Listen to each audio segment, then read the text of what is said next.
Richard Hayes sat in his sleek black hover car outside Aurora Academy and checked his watch for the third time in 5 minutes.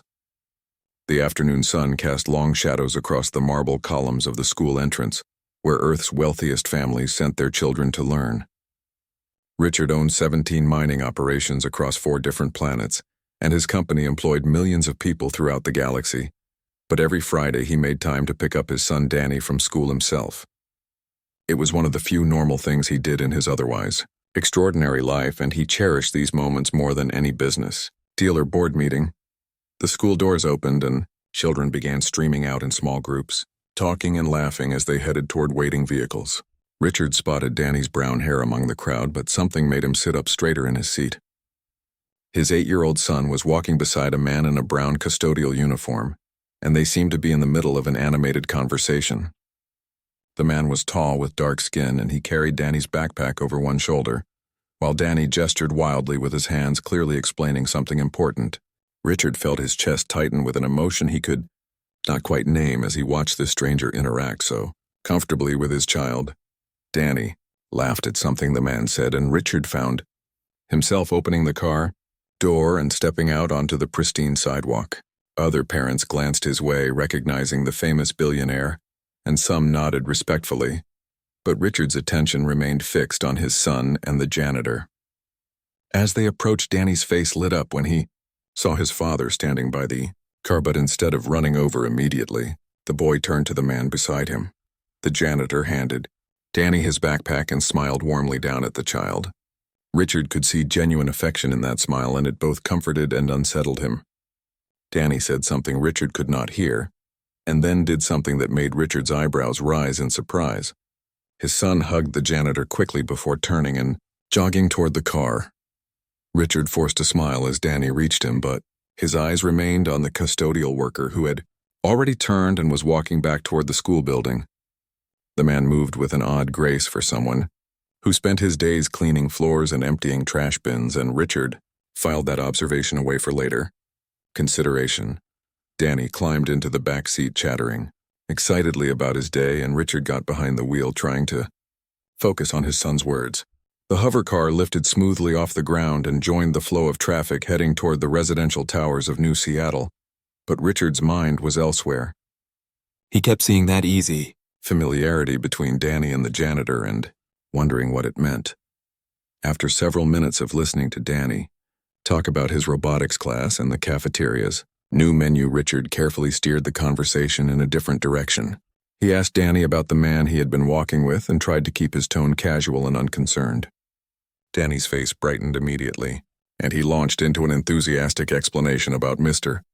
Johnson, the school's maintenance worker who apparently knew everything about quantum physics and stellar navigation and advanced mathematics. Richard nearly swerved the hover car into another lane. A janitor who understood quantum physics seemed impossible, and his business instincts, which had served him well for 20 years, began sending alarm signals through his mind. He asked Danny how he had gotten to know this Mr. Johnson so well, and his son explained that they had started talking a few months ago when Danny was struggling with a particularly difficult science project. Mr. Johnson had offered to help during his lunch breaks, and now they met regularly to discuss physics and space exploration and all manner of complex topics. The more Danny talked, the more concerned Richard became, but he kept his voice steady and continued asking gentle questions. Danny seemed completely oblivious to his father's worry and continued praising Mr. Johnson's intelligence and kindness and patience. According to Danny, the janitor could explain concepts that even Danny's expensive private tutors struggled to make clear, and he did it in ways that made everything seem simple and exciting. Richard pulled the hover car into the garage of their penthouse tower and sat for a moment. After shutting off the engine, Danny unbuckled his seatbelt and headed inside, still talking about something Mr. Johnson had taught him about gravitational waves. But Richard remained in the driver's seat thinking. It was not normal for custodial staff to have advanced scientific knowledge, and it was definitely not appropriate for them to be spending so much one-on-one time with students, regardless of how innocent the interactions might seem. That evening, after Danny had eaten dinner and finished his homework and gone to bed, Richard sat in his home office overlooking the glittering cityscape of New Seattle. The lights of a million windows stretched out before him, and somewhere among those lights were secrets he needed to uncover. He activated his personal computer system and pulled up the employee database for Aurora Academy, which he had access to. Through his position on the school's board of directors, Mr. Johnson's file appeared on the holographic display, and Richard began reading through the information. Marcus Johnson, age 38, employed as a maintenance technician for 5 years with satisfactory performance reviews and no disciplinary issues. The photograph showed a handsome man with intelligent eyes and a slight smile that did not quite reach those eyes. Richard scrolled through the employment history and found nothing remarkable until he reached the section that should have contained educational background and previous work experience. The file was oddly sparse. Marcus Johnson had apparently materialized 5 years ago with basic custodial certifications and nothing else. No college records, no previous employers, no family information, no history of any kind before the day he had applied for the job at Aurora Academy. Richard leaned back in his chair and stared at the incomplete file, feeling his concern deepen into something approaching alarm. People did not simply appear out of nowhere, especially not people who supposedly understood advanced physics well enough to tutor gifted children. Richard had built his fortune partly on his ability to read people and situations, and everything about this Marcus Johnson situation felt wrong. He decided to dig deeper and activated his company's security division, sending them a priority request to run a complete background investigation on the mysterious janitor who had befriended his son. The investigation results arrived 3 days later in an encrypted file that Richard opened alone in his office late at night.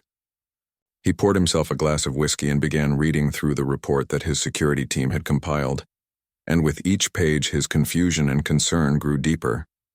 Marcus Johnson's identity appeared legitimate on the surface, with all the proper documentation and records that any citizen would have, but something fundamental was wrong with the whole picture. His genetic profile had been entered into the public database exactly 5 years ago on the same day he had started working at Aurora Academy. Before that date, Marcus Johnson simply had not existed in any official capacity, anywhere on Earth or in any of the colony systems. The security team had traced his financial records and found that he lived in a modest apartment in the lower residential district and spent almost nothing beyond basic necessities like food and rent and utilities. No travel records, no luxury purchases, no social media presence, no digital footprint of any meaningful kind. What troubled Richard most was a notation buried deep in the restricted government files. His security team had flagged it, but lacked the clearance to open it, and even Richard, with all his wealth and connections, could only see that it existed. Marcus Johnson's records had been sealed by order of the United Earth Defense Force, and specifically by someone in their Special Projects Division. That particular division was responsible for humanity's most classified research programs, including experimental weapons, development, and deep space exploration initiatives that the public knew nothing about. Richard set down his glass and stared out at the city lights, trying to make sense of what he had learned. Why would Earth's military have sealed records on a school janitor, and more importantly, what were they hiding? The Special Projects Division did not involve itself in ordinary matters, and their very existence was only known to people in Richard's social and political circles. Whatever Marcus Johnson had been before becoming a custodian, it had been important enough to warrant the highest levels of government secrecy. Over the next week, Richard found himself arriving earlier and earlier to pick up Danny from school, and he watched from a distance as his son interacted with Marcus Johnson. The janitor never seemed to notice Richard observing them, or if he did, he gave no sign of it.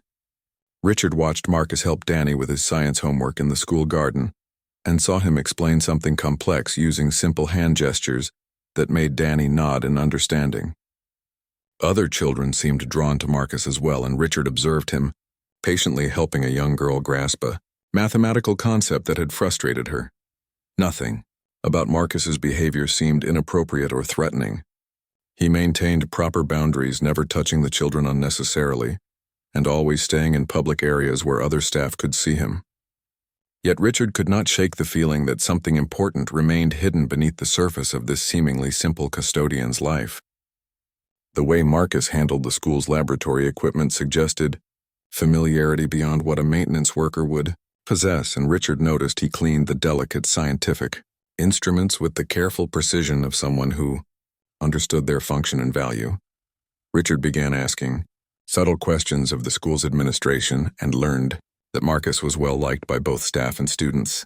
The headmaster described him as reliable and conscientious, and several teachers mentioned how helpful he was in maintaining the science laboratories.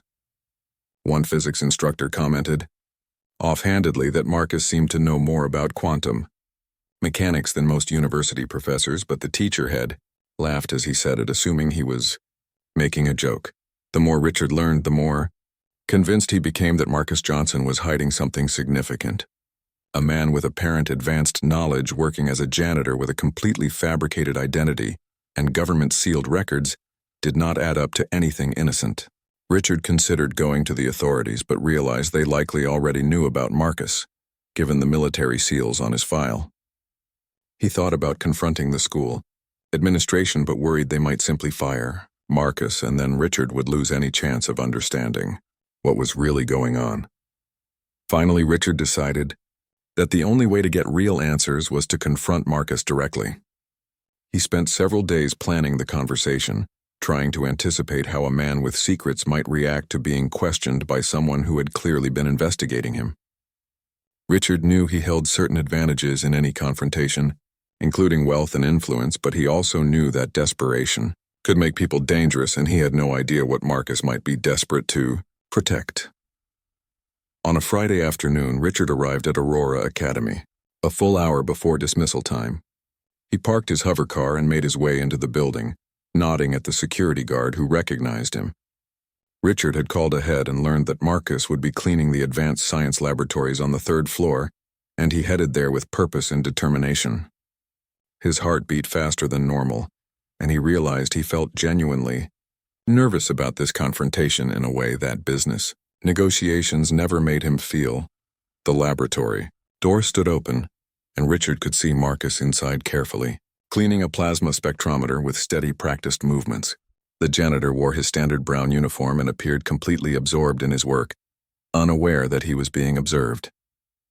Richard stood in the doorway for a moment, watching and noting again how Marcus handled the expensive equipment with obvious understanding of its delicate components and precise calibration requirements.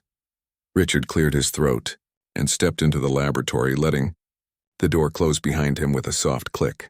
Marcus looked up without apparent surprise and set down the cleaning cloth he had been using. Their eyes met across the laboratory, and Richard felt certain that Marcus had been expecting this confrontation eventually.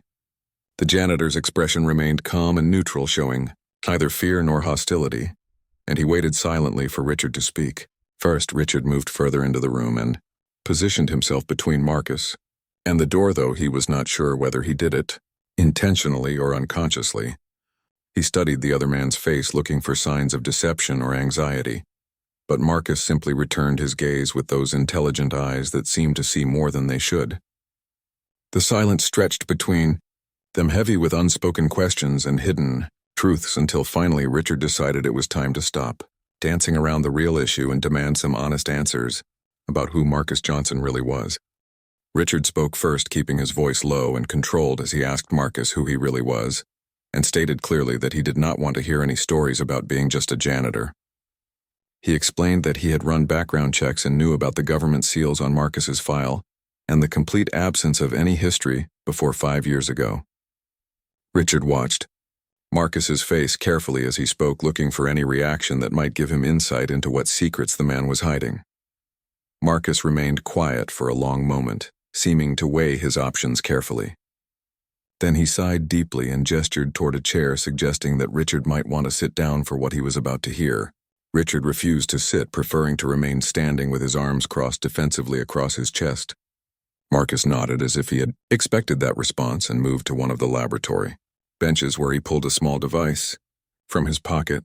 The device looked like a simple memory storage chip, but when Marcus activated it, a holographic display flickered to life between them, showing images that made Richard's breath catch in his throat.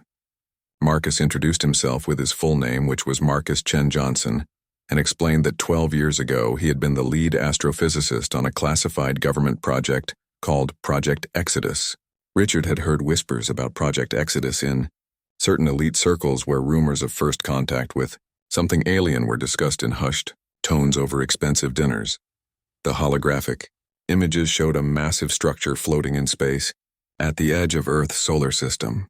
The structure defied easy description, appearing to be part organic and part technological, with curves and angles that seemed impossible according to human understanding of physics and engineering. Marcus explained that his team had detected the entity drifting in the Kuiper Belt and had been tasked with making contact and determining whether it posed any threat to humanity. The project had been kept absolutely secret, with only a handful of government officials and military leaders knowing about its existence. Marcus's voice grew heavy with old pain as he described how his team had successfully made contact with the entity. It had not been hostile, but it was so far beyond human comprehension that communication proved incredibly difficult. The entity expressed itself through mathematical concepts so advanced that only Marcus's small team of brilliant scientists could begin to understand the patterns and meanings. In their eagerness to establish meaningful dialogue and learn from this incredible discovery, Marcus and his colleagues had pushed forward perhaps more quickly than wisdom would have suggested. The entity had been quarantined at the edge of the solar system for reasons Marcus's team did not initially understand. It carried within itself the accumulated knowledge of 1,000 dead civilizations, stored in ways that human technology could barely detect, much less comprehend. But along with all that knowledge, the entity also contained something else that Marcus described as information that could rewrite reality itself on a quantum level. When Marcus's team attempted to download even a small portion of this knowledge, the interaction created a cascade effect that no one had predicted.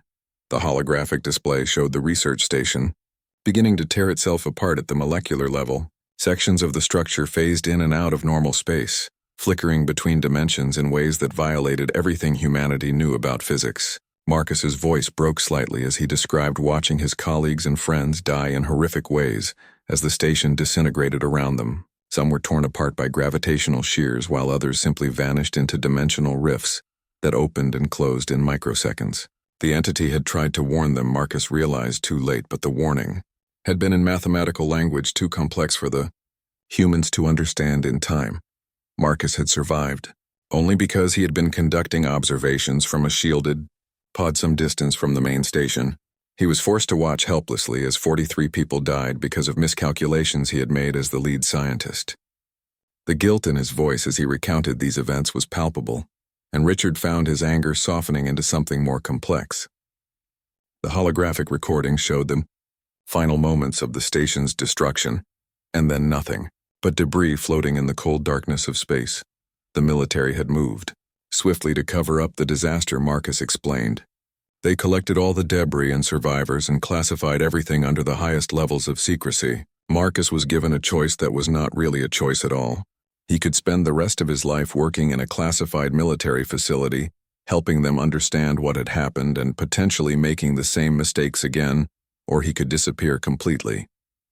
The government offered him a new identity, sealed his old records, and sent him out into the world with strict instructions never to reveal what had happened or use his scientific credentials in any official capacity. Richard listened to all of this with growing astonishment and found himself believing every word despite how impossible it all sounded. Marcus's pain was too genuine to be fabricated, and the holographic evidence was too detailed to be faked. Richard asked why Marcus had chosen to become a janitor of all things, and Marcus's answer was simple and heartbreaking. He could not teach officially or publish research or work for any scientific institution without violating the agreements he had signed and risking imprisonment in a military black site.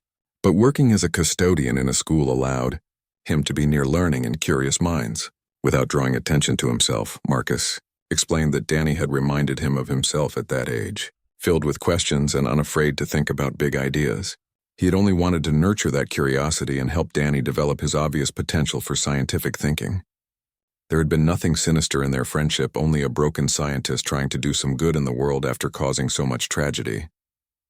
Marcus made clear that he understood if Richard wanted him to stay away from Danny, and that he would respect whatever decision Richard made about their continued contact. Richard stood in silence, processing everything he had learned. His entire worldview had shifted in the space of 20 minutes. Humanity had made contact with an alien entity, and it had ended in disaster and death and government cover-up.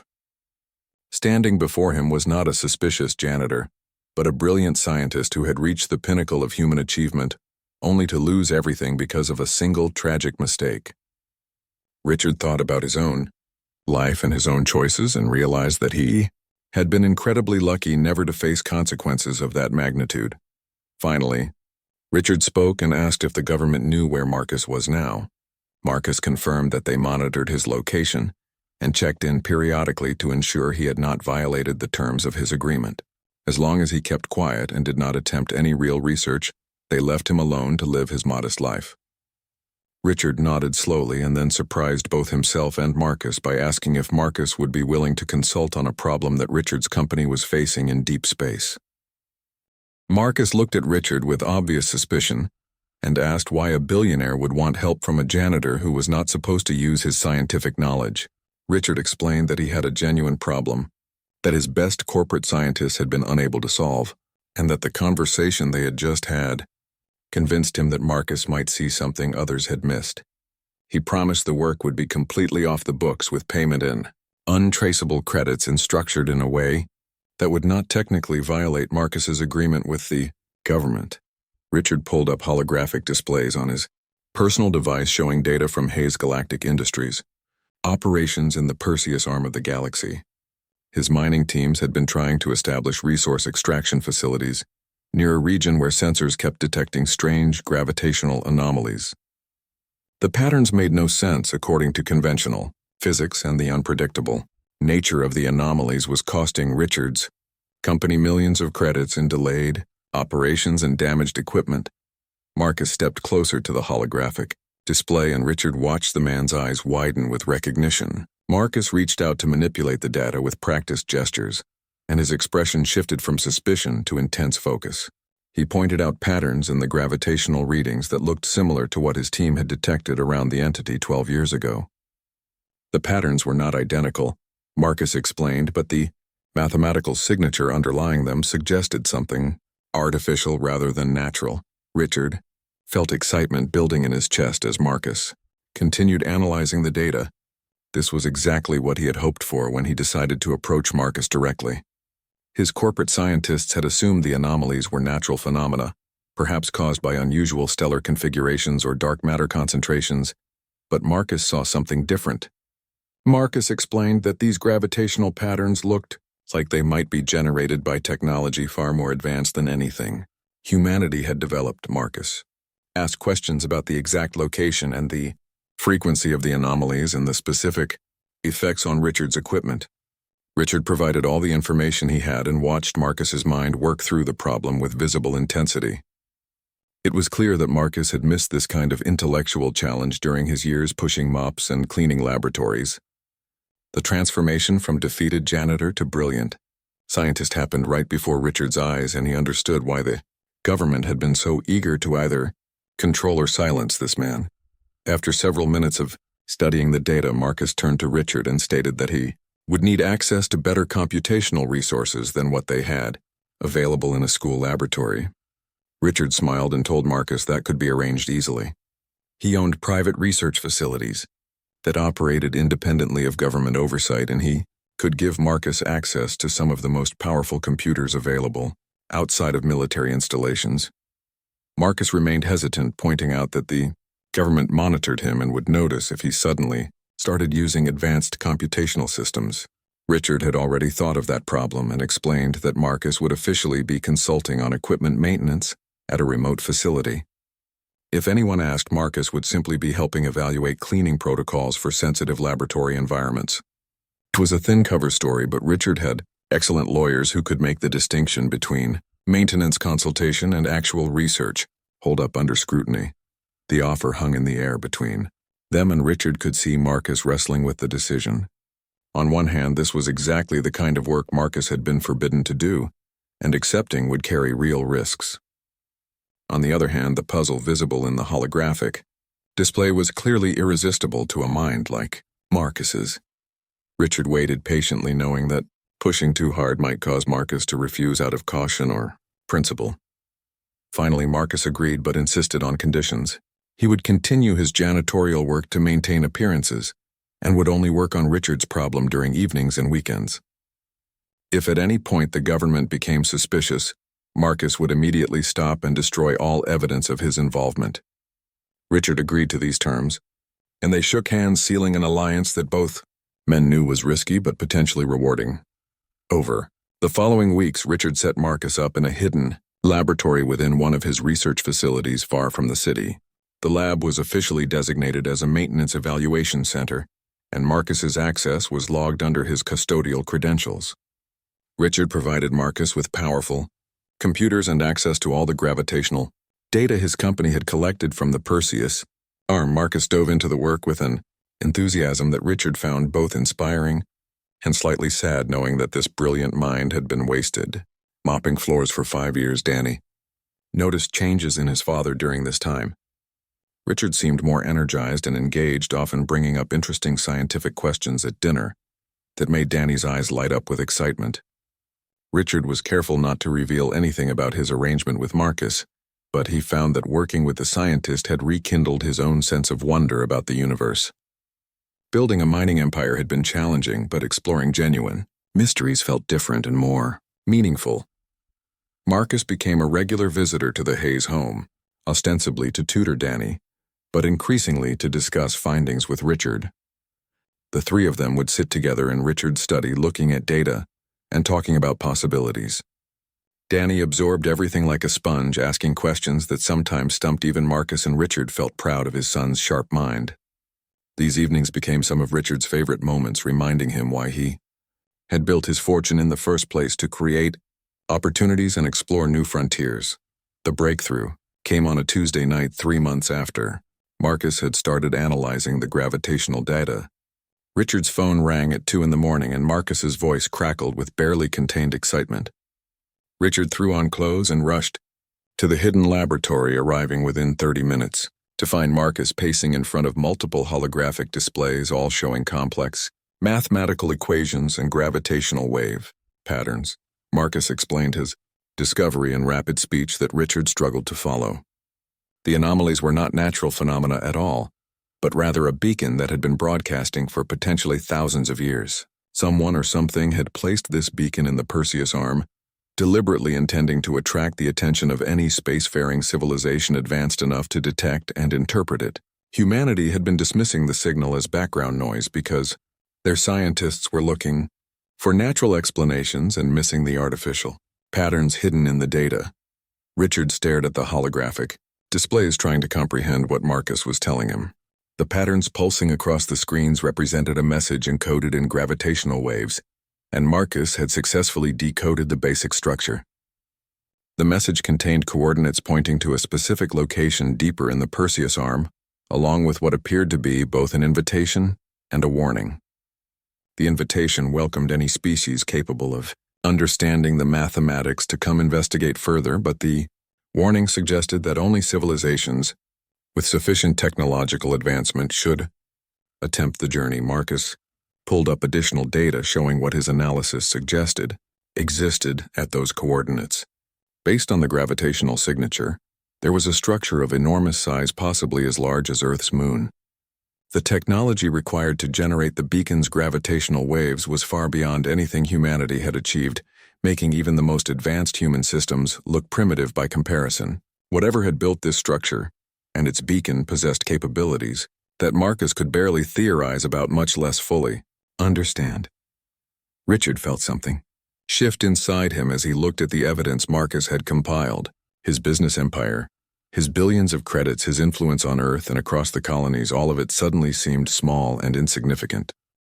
Richard stared at the holographic displays showing the decoded alien beacon and felt the weight of an impossible decision settling onto his shoulders.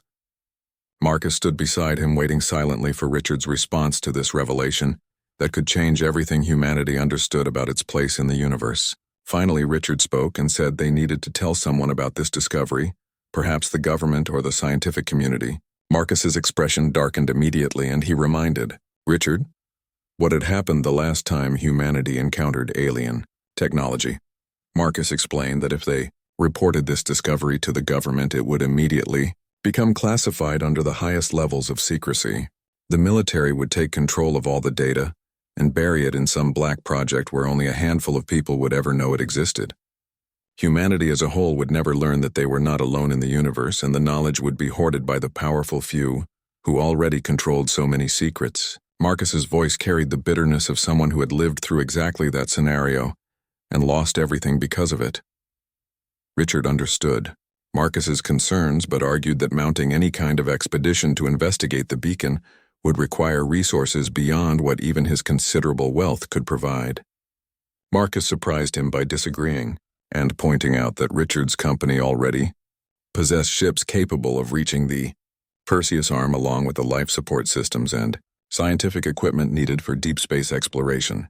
What they lacked was not capability but rather official authorization, and that was precisely what Marcus suggested they bypass entirely. The idea hung between them, radical and dangerous, and potentially brilliant.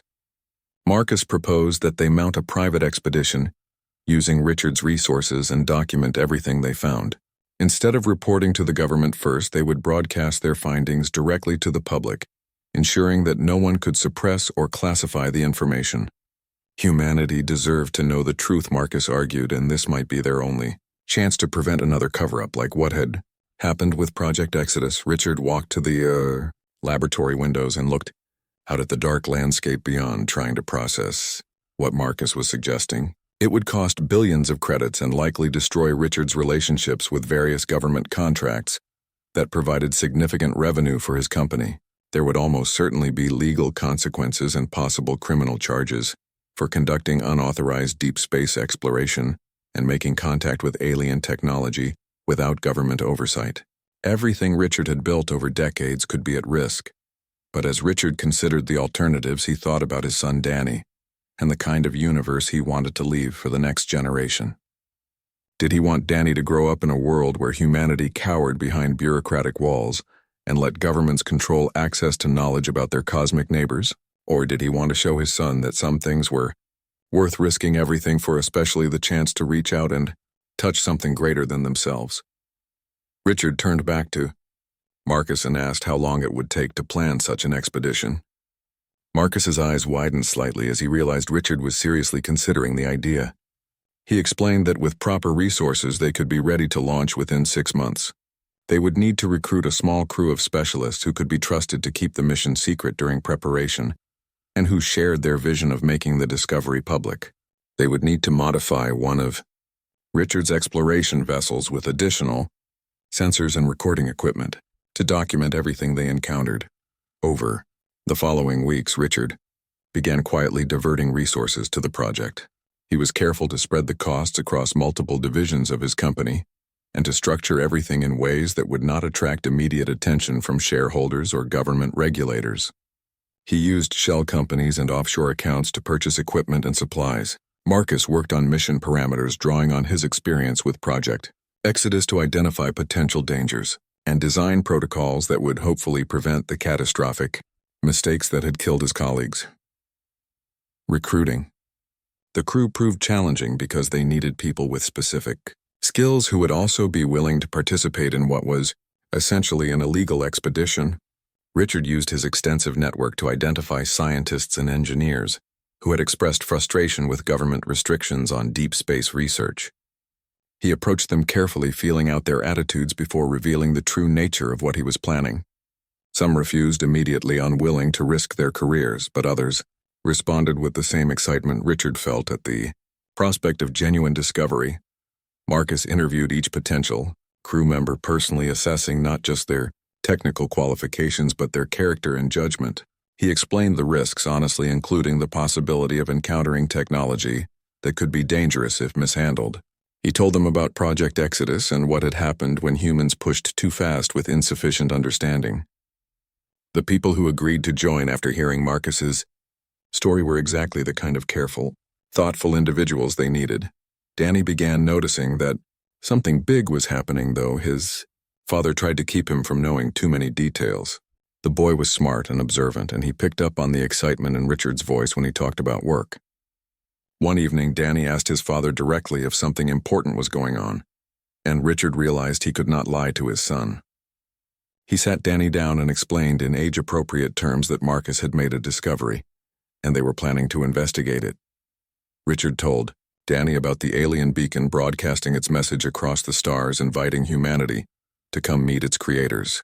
He explained that instead of letting the government keep this secret, they were going to share it with everyone on Earth so that all people could know they were not alone. Danny's eyes grew wide with wonder, and he asked if he could come on the expedition. Richard laughed and ruffled his son's hair, promising that when Danny was older, he would lead missions like this, but for now he needed to stay home and continue learning. The expedition vessel was prepared in one of Richard's private shipyards far from Earth, where government inspectors rarely visited. The ship was officially being upgraded with new mining equipment, but the real modifications involved advanced sensor arrays and communication systems designed to broadcast on every frequency humanity monitored. When they made their discovery, the entire world would be watching in real time. Unable to ignore or deny what was being revealed, Marcus spent long hours aboard the ship running simulations and checking every system personally.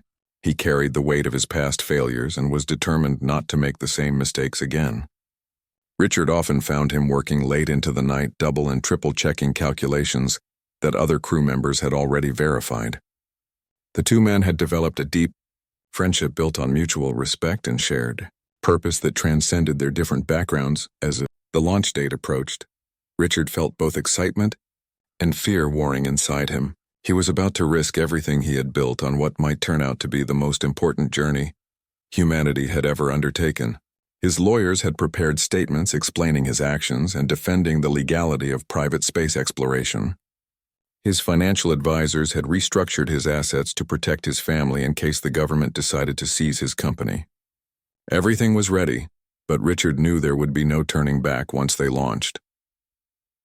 The night before departure, Richard sat in Danny's room watching his son sleep. He thought about all the moments he might miss if something went wrong on this expedition. He thought about the life Danny would have growing up knowing his father had chosen exploration over safety. But he also thought about the pride Danny might feel knowing his father had helped reveal humanity's cosmic neighbors and refused to let fear or bureaucracy stand in the way of discovery. Richard kissed Danny's forehead and whispered a promise that he would come home safely. Then he went to prepare for a journey that would either make him a hero or destroy everything he had ever accomplished. The morning of the launch arrived with clear skies, and Richard stood at the viewing window of the expedition vessel, watching Earth slowly rotate below them. The ship had been christened Pathfinder, and it hung in orbit completing final system checks before beginning the journey to the Perseus arm. News networks across the planet were already broadcasting their departure because Richard had made the announcement 12 hours earlier, shocking the world with his declaration that humanity had detected an alien beacon and was going to investigate it publicly. The reaction had been chaotic and immediate. Government officials demanded that Richard cancel the mission and turn over all data to proper authorities. Scientific institutions expressed outrage that such an important discovery was being pursued by a private corporation rather than through official channels. But millions of ordinary people watched with fascination and hope, excited by the possibility that humanity might finally meet their cosmic neighbors. Richard's gamble had worked in one crucial way, because now the whole world was watching, and any attempt to suppress what they found would be impossible. Marcus joined Richard at the viewing window, and the two men stood in silence looking at their home planet. The crew of 12 specialists moved through the ship, performing final checks and preparing for the weeks of travel ahead. Richard had chosen each person carefully, ensuring they shared his vision of open discovery and understood the risks they were taking. Among them were astrophysicists and engineers and medical personnel, and specialists in first contact protocols. Every person aboard Pathfinder believed they were part of something historic. The ship's artificial intelligence announced that all systems were ready and awaited the captain's order to begin acceleration. Richard had insisted that Marcus serve as the mission's scientific director, while Richard himself handled overall command decisions.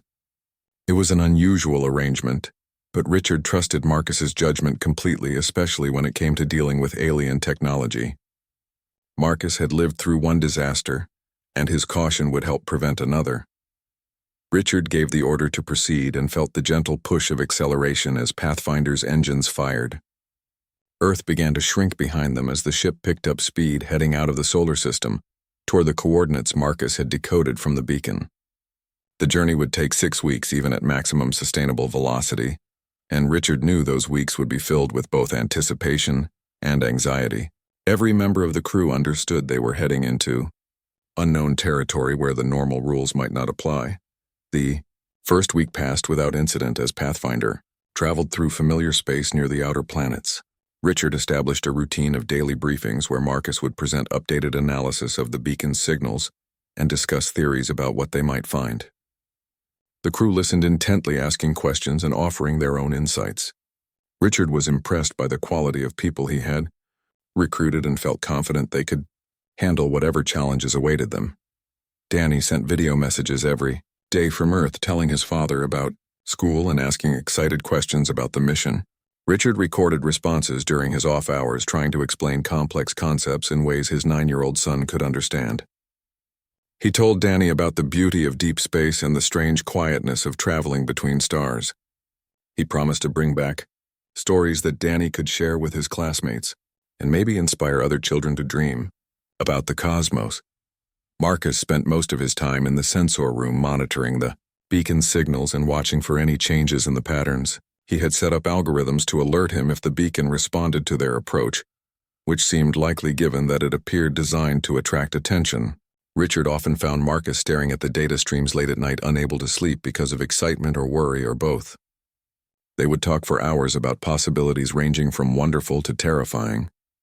One concern that Marcus raised repeatedly was whether they were interpreting the beacon's warning correctly. The mathematical patterns suggested that only sufficiently advanced civilizations should approach, but how advanced was sufficient? Marcus worried that humanity might be overconfident in their capabilities, just as his Project Exodus team had been 12 years ago. Richard appreciated Marcus's caution but argued that they had taken precautions and would proceed carefully, rather than rushing headlong into danger. 3 weeks into the journey, the beacon signal suddenly changed. Marcus called Richard to the sensor room in the middle of the night and showed him the new patterns appearing in their data. The beacon had detected Pathfinder's approach and was now broadcasting additional information that had not been present in the original signal. Marcus worked feverishly to decode the new mathematics, while the rest of the crew gathered to watch. The tension aboard the ship was electric as everyone realized they were experiencing genuine two-way communication with alien technology. The decoded message was simple but profound. It welcomed Pathfinder by name, somehow having extracted that information from their ship's broadcasts, and provided more detailed coordinates, along with what appeared to be navigational assistance. The beacon was actively helping them find the structure it guarded, which suggested a level of sophisticated artificial intelligence that exceeded anything humanity had created. Marcus studied the navigational data carefully and confirmed it would cut their travel time by nearly a week. Richard made the decision to follow the beacon's suggested course after consulting with Marcus and the senior crew. It felt risky to trust alien technology they did not fully understand, but the mathematics appeared sound and refusing the assistance seemed pointlessly cautious. Pathfinder adjusted its trajectory and immediately, the crew noticed improvements in their efficiency as the new course took advantage of gravitational currents they had not known existed. As they drew closer to the coordinates, the beacon's signals grew stronger and more complex. Marcus identified multiple layers of information encoded in the gravitational waves, including what appeared to be historical records and scientific data. He set the ship's computers to recording everything, knowing that analysis would take years but wanting to preserve every detail. The idea that they were receiving knowledge from an alien civilization thrilled everyone aboard, despite the underlying nervousness about what they might encounter. 4 weeks into the mission, Earth's government finally responded with an official statement. They declared Richard's expedition unauthorized and potentially dangerous, demanding that Pathfinder return immediately. Legal threats were made and Richard's assets on Earth were frozen by court order. But Richard had anticipated this and protected Danny's inheritance through trusts that the government could not touch. He sent a public response explaining that some discoveries were too important to be locked away in classified vaults and that Humanity deserved to witness this moment together. Public opinion remained divided, with some people calling Richard a hero and others labeling him a reckless criminal. But the live broadcast from Pathfinder attracted billions of viewers who watched the crew's daily updates with fascination. Richard realized he had tapped into something fundamental in human nature, the desire to explore and discover and understand their place in the universe. Whatever happened next, at least humanity was participating in the journey, rather than having it hidden from them. The final week of travel was the longest, as anticipation built to almost unbearable levels. Marcus barely slept, spending every waking moment analyzing the increasingly complex signals from the beacon. He identified patterns that suggested the structure ahead contained not just one, but multiple alien technologies, possibly from different civilizations. The beacon appeared to be a gathering, place or museum, or perhaps a message left by species long gone, hoping that younger civilizations would someday find and learn from it. Richard stood at the viewing window as their sensors finally detected the structure itself, still too distant to see with human eyes but visible to Pathfinder's instruments. The readings matched Marcus's predictions, showing something massive and ancient, hanging in space exactly where the beacon had directed them. Richard felt his heart racing with excitement and fear, knowing they were about to see something no human had ever witnessed. He called the crew to their stations and prepared to make history. The structure appeared on their visual displays like nothing Richard had ever imagined in his years of space exploration. It was enormous, dwarfing even the largest human space stations by orders of magnitude, and it hung against the darkness of space, reflecting starlight in ways that seemed to defy physics. The surface appeared to shift and flow like liquid metal, but maintained a stable overall shape that suggested deliberate design. Marcus stood beside Richard at the command center, his face showing a mixture of awe and professional concern as he monitored the sensor readings. Pathfinder approached slowly, following the protocols Marcus had established based on his tragic experience with Project Exodus. They maintained a safe distance while gathering data and watching for any signs of danger or instability. The structure made no threatening moves and indeed seemed completely dormant, except for the beacon, which continued broadcasting its welcoming signal. Richard ordered the crew to begin comprehensive scans while keeping all weapon systems offline as a gesture of peaceful intent. The data that came back from their initial scans was extraordinary and confusing in equal measure. The structure was old, incredibly old, with dating estimates suggesting it had been here for at least 10 million years, and possibly much longer. It showed no signs of deterioration despite its age, which implied construction techniques and materials far beyond human capability. The interior appeared to contain vast chambers and corridors, along with what might be power sources still functioning after eons of silence. Marcus studied the scans intently and identified what he believed were docking ports, designed to accommodate vessels of various sizes and configurations. The ports seemed adaptable, able to interface with different technologies, which suggested the structure's builders had anticipated visitors from many different civilizations. He proposed that they attempt a docking maneuver, but emphasized the need for extreme caution. Richard agreed and ordered the crew to prepare Pathfinder for approach while maintaining constant communication with Earth so billions of people could watch everything that happened. The docking process took 3 hours of careful maneuvering as Marcus guided them toward the port that seemed most appropriate for their ship's size. The structure responded to their approach by activating guiding lights that appeared along the port's edges, creating a clear path for Pathfinder to follow.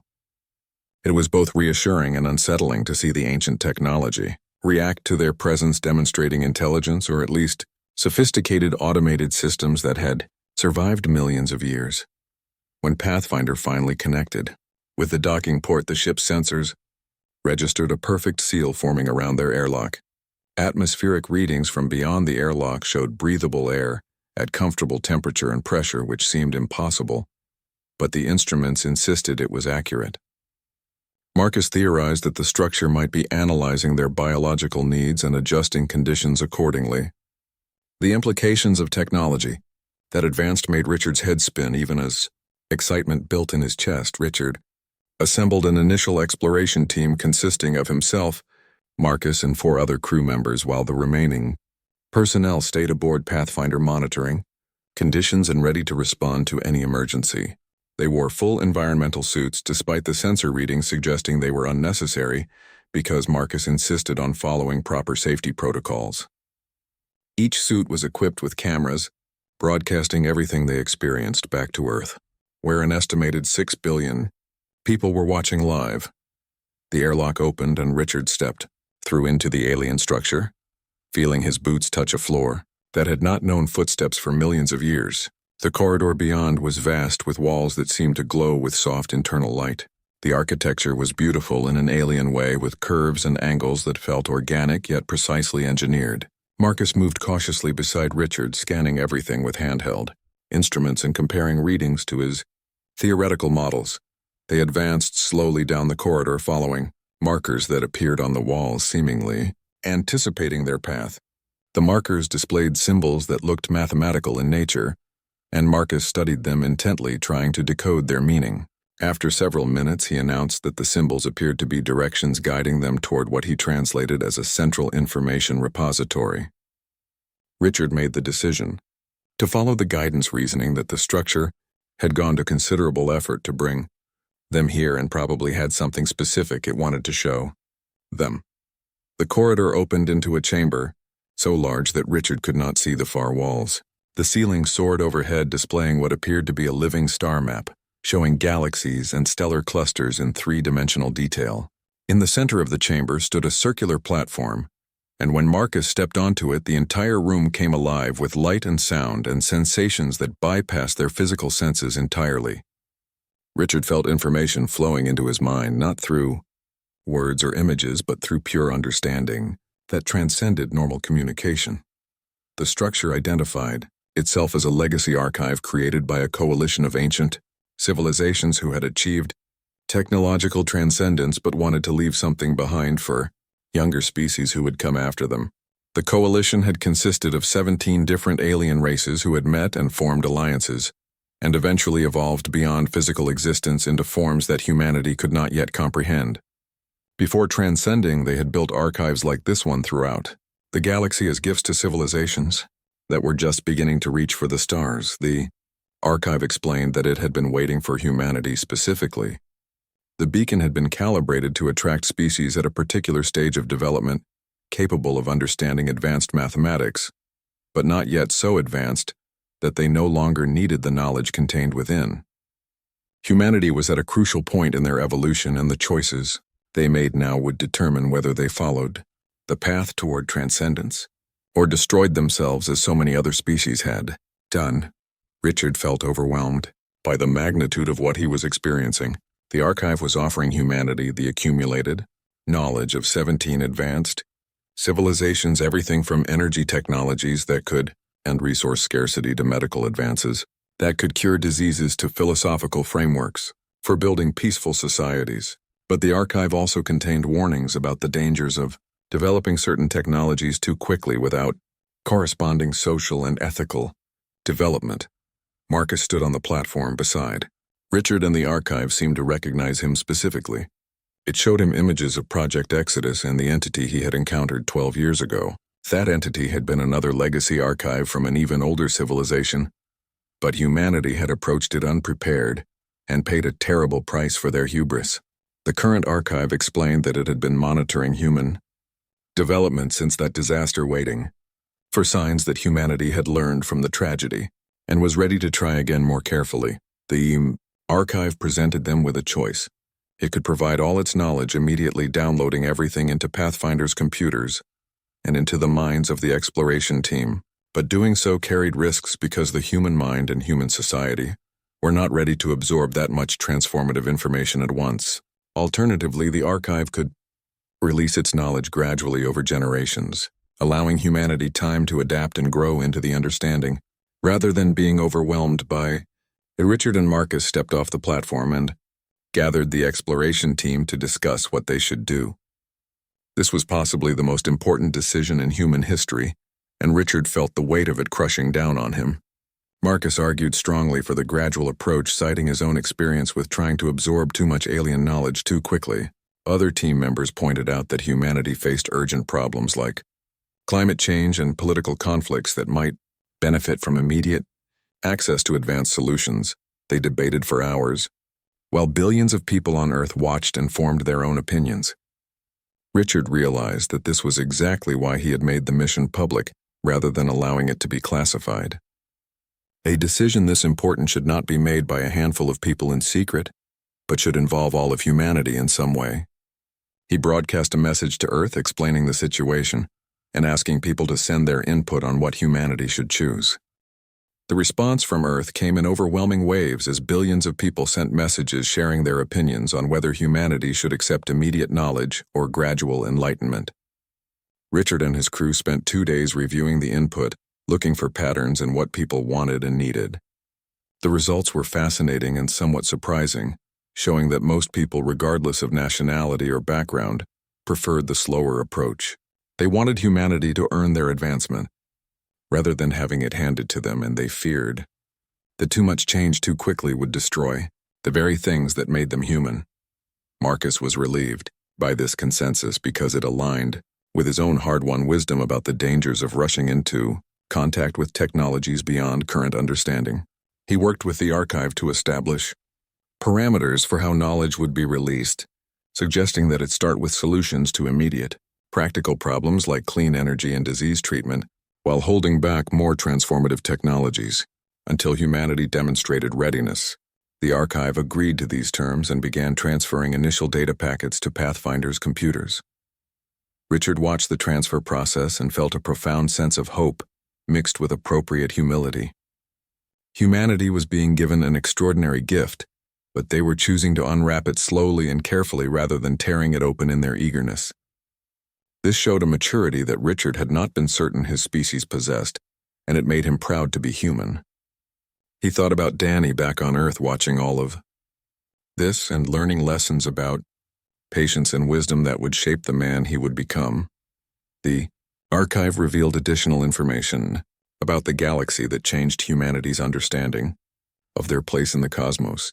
There were currently 43 known spacefaring civilizations at various stages of development scattered across the Milky Way. Most were younger than humanity and still confined to their home systems, but 7 were more advanced and had achieved interstellar travel. The archive served as a meeting place and knowledge repository that these civilizations could access when they reached the appropriate level of development. Marcus asked about the 17 civilizations who had built the archive and learned their stories. Each had faced similar challenges to what humanity now confronted, including wars and environmental disasters, and the temptation to use powerful technologies for destructive purposes. They had all chosen cooperation over conflict and gradual development over rushed advancement. Eventually, they had evolved beyond physical form, becoming beings of pure consciousness, spread across dimensions that physical species could not perceive. They still existed in some sense, watching over younger species and hoping they would follow similar paths toward transcendence. The archive explained that humanity would now have the opportunity to meet the other spacefaring civilizations when they felt ready. Contact could be established through relay systems that the archive would provide, allowing for communication across the vast distances of space. But the archive emphasized that each civilization needed to choose when and how to make contact, because premature meetings between species at different development levels could cause more harm than good. Richard understood this wisdom and appreciated that the ancient builders had thought through all these complications. The following week, Richard and his crew worked with the archive to set up the knowledge transfer protocols and establish the communication systems that would connect humanity to the broader galactic community. They documented everything they learned, creating detailed records that would be shared freely with all people on Earth. Scientists and engineers and philosophers from every nation sent questions through the relay, and the archive patiently answered them, helping humanity understand what they were being offered and what responsibilities came with it. The governments of Earth initially tried to assert control over the situation, demanding that Richard turn over all data and technology to proper authorities. But public pressure was too strong, and people insisted that the knowledge from the archive belonged to everyone, not just to politicians and military leaders. Richard watched as the world's power structures began adapting to this new reality, where secrets were harder to keep, and ordinary citizens demanded transparency. It was messy and chaotic, but also strangely beautiful. As humanity struggled toward a more open society, Marcus spent long hours talking with the archive about Project Exodus and the mistakes that had been made 12 years ago. The archive helped him understand that the tragedy had not been entirely his fault, because the entity they had contacted had been damaged and malfunctioning, unable to communicate its warnings properly. Marcus had blamed himself for 43 deaths, but the archive showed him that he had done the best he could with the information available. This understanding did not erase Marcus's grief, but it helped him begin to forgive himself and consider that he might still have contributions to make to humanity's future. Richard made plans to return to Earth, knowing that his life would never be the same after this mission. The government would likely try to prosecute him for unauthorized activities, and his company would face years of legal battles. But he had achieved something more important than wealth or influence by helping humanity take their first real steps toward joining the galactic community. His son would grow up in a world where alien civilizations were known facts rather than speculation, and where humanity worked toward becoming worthy of the gifts they had been given. Before leaving the archive, Richard recorded a final message to broadcast to Earth. He spoke about the journey that had brought them here, starting with the moment he had picked up Danny from school and found a brilliant scientist disguised as a janitor. He explained how that chance encounter had led to friendship and collaboration, and ultimately to the discovery that changed everything. Richard wanted people to understand that great things often started with small moments of being willing to look beyond surface appearances and see the potential in unexpected places. Danny sent a video message to his father that Richard watched alone in his quarters the night before they departed. The boy spoke excitedly about how proud he was and how he could not wait to hear all the stories when his father came home. Danny also said that Marcus had been right to help Richard with this mission, because some things were too important to let fear stop you from trying. Richard felt tears on his face as he listened to his son's wisdom and realized that the next generation would be better prepared than his own to navigate the challenges and opportunities ahead. Pathfinder undocked from the archive and began the journey home, carrying data that would transform human civilization over the coming decades and centuries. The trip back to Earth took 6 weeks, just as the outbound journey had, and Richard used that time to work with his crew on preparing reports and recommendations for how humanity should approach the knowledge they had been given. They emphasized the importance of sharing everything openly and developing ethical frameworks before deploying powerful technologies.